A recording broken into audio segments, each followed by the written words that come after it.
¿Qué pasa, titanes? ¿Cómo andáis? Habrá que cocinar. Hay que cocinar. Y a eso vamos. Acabo de terminar mi jornada laboral de teletrabajo. No veáis. Los nativos digitales estos, que se supone que son nativos digitales, o se hacen los longis o está la cosa complicada, para el teletrabajo en los coles. Entonces, bueno, estamos en un proceso de aprender a teletrabajar, tanto nosotros los profes como los alumnos por su lado. Y las familias están poniendo mucho de su parte. Entonces, bueno, aquí el cambio es un poquito para todos. Y el aprendizaje es un poquito para todos. Quería hacer una pequeña reflexión a raíz de un comentario que me hizo uno en Instagram, un seguidor en Instagram, un miembro de la Forja en Instagram, que me pareció interesante la reflexión y me dijo: oye, ¿cómo crees tú que se comportaría un samurái en esta situación? Y yo la verdad es que no soy muy de samuráis. Bueno, de hecho no existe el plural de samurái. Plural sería samurái también. Entonces yo no soy mucho de ese rollo, ¿no? Porque a mí creo que es una filosofía que, si bien en su momento y como algo romántico, pues tuvo su cabida, hoy en día la filosofía del samurái es aplicable en muchos aspectos, pero a mí personalmente me parece que la radicalidad con la que toman ciertas cuestiones hoy en día estaría fuera de lugar. Pero sí que hay muchas cosas de su filosofía que pueden sernos muy útiles. Samurái, en términos samurái, para que no lo sepa, significa siervo. Y en el antiguo Japón se nacía samurái, no se podía hacer uno samurái. Bueno, había excepciones, ¿no? Pero bueno, en principio tenías que nacer dentro de una casta para poder ser samurái.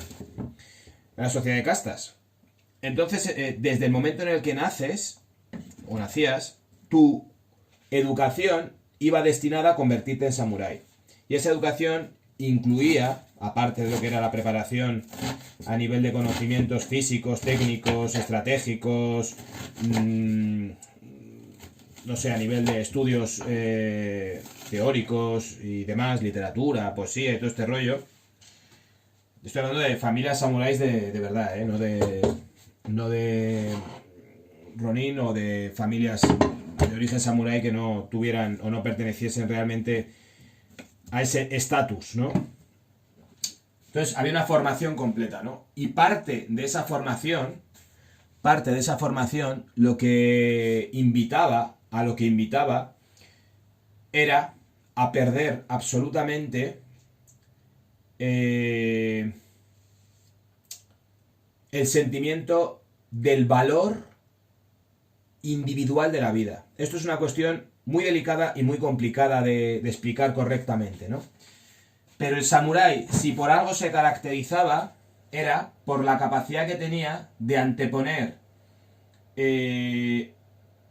su orden o su misión a su propio bienestar o a su propia vida.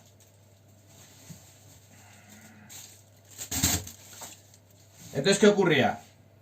Pues que el samurái al final aprendía desde pequeño a separar completamente dos partes en su ser. Una que era referida a la acción y al deber, y otra que era referida a sus sentimientos. Y esto es algo que nos puede servir y nos puede ser muy útil aprender hasta cierto punto a entender que una cosa es la sensación, el sentimiento que uno siente o los pensamientos que uno tiene, y otra cosa muy diferente es la acción que devienen de esos pensamientos o sentimientos.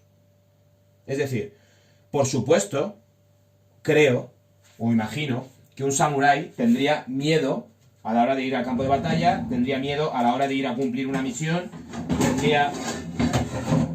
Perdón. tendría miedo a la hora de enfrentarse a la muerte, porque es un ser humano y biológicamente tienes una serie de condicionamientos en tu cerebro que hacen que tengas miedo a sufrir y a morir. Es algo biológico, ¿no? Pero la diferencia era que en el caso de un samurái no cabía la duda, no cabía la opción de rechazar una misión, de rechazar un acto impuesto por su señor en ningún momento. Es decir, él era consciente de que iba a sentir miedo, él era consciente de que iba a una batalla que a lo mejor iban a perder seguro, pero esa consciencia y ese miedo no impedían en ningún momento su acción. Es decir, actuaban de una manera completamente aséptica en referencia a su miedo o a sus sentimientos. Y esto es algo tremendo. Porque esto es algo que, bueno, pues convierte a tu ejército en un ejército, aparte de peligroso, en un ejército muy potente, ¿no? Porque, bueno, pues en la estrategia y en la guerra muchas veces se es consciente de que estás mandando a tus soldados a morir, pero dentro de quizás cierta estrategia, unos cuantos muertos pueden llevarte a plantear una gran victoria en otro punto.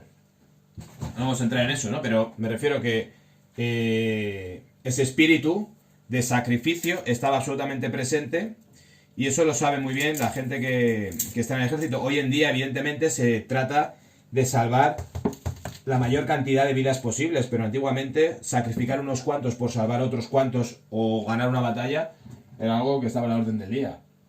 Entonces, bueno, fíjate, por ejemplo, en la Segunda Guerra Mundial, que ya no había samuráis como tal, ¿no? No había.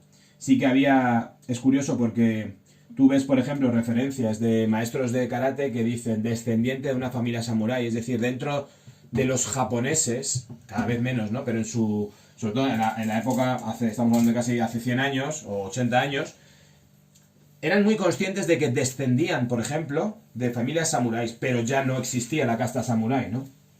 Entonces, bueno... había soldados kamikaze. Kamikaze, la palabra kamikaze significa viento o azote de los dioses. Kami es la palabra que hace referencia a lo divino y kaze es la palabra que hace referencia a viento. Fu también hace referencia a viento, pero es un kanji diferente. A lo que voy es eso que estaba comentando. No sé si aplasto al ajo. Sí. La Segunda Guerra Mundial, el kamikaze que hacía, como no había posibilidad de dirigir los misiles hacia los objetivos, el avión se convertía en un misil tripulado hacia un objetivo. Muchos fracasaban, otros fracasaban y morían sin haber impactado contra lo que quería impactar, y otros morían directamente impactando sobre pues, un lugar o una nave o lo que fuese, ¿no? Tú fíjate, hoy en día, por ejemplo, hay una cosa similar a lo que había en los samuráis, que son los terroristas suicidas. Los terroristas suicidas, a diferencia de los samuráis, que los samuráis no esperaban una recompensa como tal después de la vida, sino su recompensa real era la muerte en propia vida. Tú imagínate educar a un soldado en eso, en que su recompensa es la muerte, poder morir dignamente. Poder morir dignamente significaba que en función de la misión que a ti te hubieran asignado, si en esa misión tú morías, era lo más a lo que se podía aspirar como samurái. Entonces, de ahí también el harakiri, ¿no? La diferencia con los terroristas suicidas de hoy en día es que los terroristas suicidas de hoy en día lo que consiguen es un sueldo de por vida para la familia que dejan y además consiguen el Valhalla suyo, por decirlo de alguna manera, que es un lugar maravilloso, lleno de vírgenes y una recompensa que te cagas, ¿no? Entonces estás viviendo sin un duro, ves que tu familia se muere y a ti te han educado con que si te inmolas tu familia va a tener un sueldo, que eso es verdad, y tú además te vas a ir con no sé cuántas vírgenes a no sé qué paraíso, vamos, ahí se inmola cualquiera, ¿no? El tema es que te lo creas. ¿Y cómo te lo hacen creer? Porque te educan en eso desde pequeño, o te comen y te limpian, te hacen un lavado de cerebro. Dicho esto, los kamikaze de la Segunda Guerra Mundial, aunque no fueran como tal samuráis, también, de alguna manera, aprendieron a que había una misión y esa misión era lo más importante que su vida. Era el emperador o era su patria o era su gente, ¿no? Dar la vida, que es algo muy masculino, muy del hombre y no de la mujer, dar la vida por la tribu, la mujer da la vida por los hijos, pero no, históricamente la mujer no ha dado la vida por la tribu. Dar la vida por la tribu, o dar la vida por la nación, o dar la vida por el rey, o dar la vida por tu emperador, o etcétera, eso es algo muy masculino que ha existido en muchas culturas. No estoy diciendo que solamente haya existido por haber hecho los samuráis, ni muchísimo menos. Entonces, bien, ¿qué podemos aprender de esto? Que así a bote pronto puede parecernos una barbaridad, y a mí realmente, desde luego, pues entiendo que hasta cierto punto lo puede ser. Podemos aprender algo muy sencillo. Es que si abro el extractor no me vais a oír. Entonces lo voy a pausar. Ya, parece que lo he editado y todo, ¿eh? Ya cada día me parezco más a Pico de Oro. Y no porque me esté quedando calvo. No sé por dónde iba. No tengo ni idea por dónde iba. A ver cómo era. Pues pienso que efectivamente podemos aprender... estaba comparando un poquito a la historia del samurái de la Edad Media con el kamikaze de la Segunda Guerra Mundial, que ese todavía pensaba que simplemente el acto de dar la vida por la patria, por la familia, por no sé qué, ya en sí mismo era su cometido, y estaba diciendo que esto ha existido en muchas culturas, que no es solamente de los japoneses, ¿no? Pero bueno, estoy hablando ahora de los samuráis. Y a diferencia, muy diferente, que así a bote pronto te puede parecer igual que, y esto lo he oído yo también en algún foro, que es igual que actúan los terroristas suicidas, pero la diferencia es que los terroristas suicidas no lo hacen por amor a un líder, no lo hacen por amor a Dios, por mucho que lo digan. En el fondo hay una recompensa, o ellos creen que hay una recompensa clara que es un paraíso para ellos, ¿no? Entonces, para mí es muy diferente. No es lo mismo en absoluto dar la vida porque sí, porque es tu deber, a dar la vida para alcanzar una recompensa. Entonces, bueno, en el caso de los samuráis, este punto me parece fundamental. El dar la vida porque sí, porque es tu cometido. Y esta separación entre emoción y acción es de la cultura samurái lo que creo que es más rico para la cultura occidental hoy en día. Ser capaz de entender que en muchísimas ocasiones nuestras acciones son resultado de nuestras emociones. Y que aquel que es capaz de actuar sin dejarse llevar o sin estar influido por sus emociones, esa persona tiene una capacidad y una libertad tremendas, comparado con aquella persona cuya acción siempre está directamente vinculada con las emociones. Entendemos que las personas, según van madurando, según vamos creciendo, según vamos cumpliendo años, cada vez somos más capaces de separar lo que es lo emocional de lo que es nuestra acción. Y aprendemos poco a poco lo que se llama deber. Deber en mayúsculas. Yo debo de hacer esto aunque no me apetezca. Cosa que en los niños o en los adolescentes es tremendamente complicado. Y hoy en día es muy importante, en la circunstancia en la que estamos, el aprender o entender que efectivamente por un lado va nuestro deseo, nuestro gusto, nuestra apetencia, y por otro lado, muy diferente, va lo que realmente tenemos que hacer como miembros de una sociedad. Entonces estamos todos de acuerdo con que efectivamente estamos en una situación de crisis y que sin duda puede apetecernos hacer 20 cosas, pero que nuestro deber hoy en día es, por ejemplo, entre otras cosas, permanecer en casa. Punto y se acabó. ¿El samurái qué haría hoy en día? Pues actuaría de la siguiente manera. Primero, acataría a rajatabla las directrices que viniesen del gobierno, sin duda. Entonces, el samurái permanecería en casa. El samurái, puesto a tener que cuidar de alguien, cuidaría sin pensar en su propio bien. Es decir, tú imagínate que un superior suyo, o imagínate que en nuestro caso, nuestro padre, nuestra madre, un hermano mayor, un quien sea, nuestra pareja, etcétera, caen enfermos, necesitan cuidado, porque por ejemplo están confinados, hay que cocinarles, hay que lavarles la ropa, hay que lo que sea. Un samurái actuaría evidentemente sin ningún miedo a, ostras, me puedo contagiar, ostras, ¿qué va a pasar conmigo?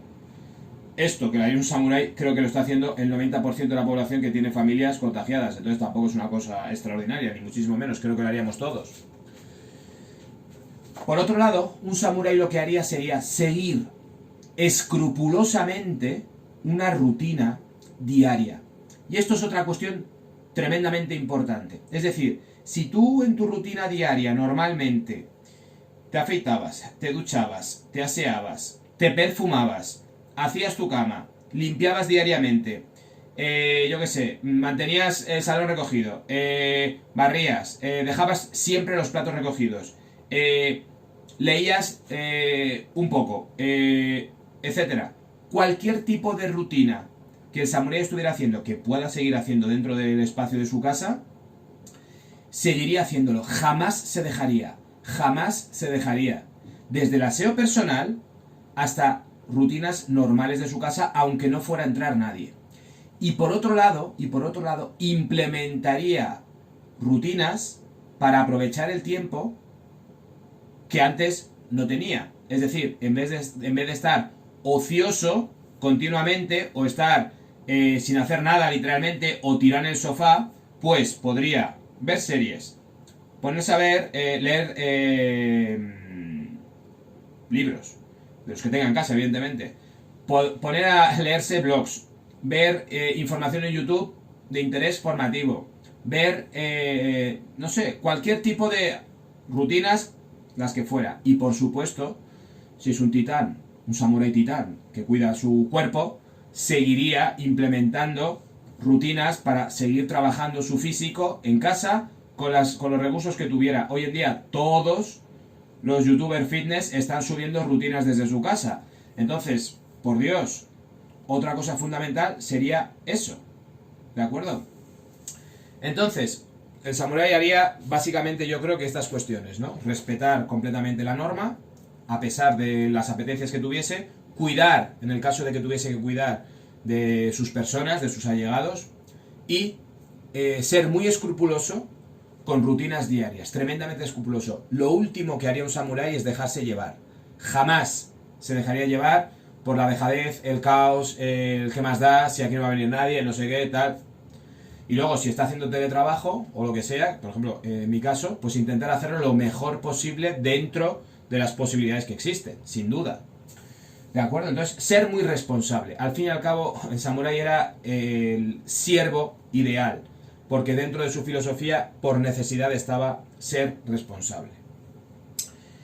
Y dicho esto, creo que estaría guay que me fuera a comer, porque es parte también de la rutina diaria, ¿no? No modificar, por ejemplo, en mi caso, no modificar horarios de comida y demás. Yo estoy haciendo ayuno intermitente, ahora puedo cenar antes, entonces estupendo. Estoy durmiendo como nunca he dormido, o sea que estupendo. Puedo cenar sobre las 9, 9 y media, como muy tarde, y después mi primera comida pues es a las 2. Ahora serán un poquito más de las 2 porque... Ostras, las 2 sí. Las 2 y media. He terminado de currar en el teletrabajo del cole a las 2 y en lo que estoy grabando el vídeo y haciendo la comida pues 2 y media. Y entonces hago mis 16 horas de ayuno intermitente, que me parece muy interesante, entre otras cosas, para no pasarme todo el día comiendo, que sería un peligro, y porque desde mi perspectiva es muy saludable, y en época de crisis de salud creo que es correcto. Después intento que en el resto del tiempo pues las calorías que ingiero sean las suficientes para no quedarme ni hecho un fideo, cosa que en mi caso es bastante complicado, ni pasarme por arriba. Bueno, intentamos hacer lo mejor posible. Media hora al día de ejercicio todos los días. Estoy alternando días de empuje con días de tirón. Y con los materiales que tengo, que son gomas, tengo barras y discos, y tengo para hacer flexiones, que es el suelo. Entonces las lesiones me están respetando mucho. Trabajo muchas series al fallo, con muy poquito tiempo de descanso para poder pues dar estímulo suficiente, ¿no? Y sin más, titanes, espero que os haya gustado el vídeo. Oye, tengo pendiente, los que me seguís en Instagram, el vídeo sobre la panza de los maestros de Kung Fu. Tengo pendiente también, quiero grabaros una serie de 9 ejercicios para mantener la fuerza en los tendones, que yo hacía mucho que no hacía y estoy empezando a retomar y creo que tenía que haberlo compaginado con las pesas desde el primer momento, pero por pereza no lo hice. Y seguimos hablando por aquí.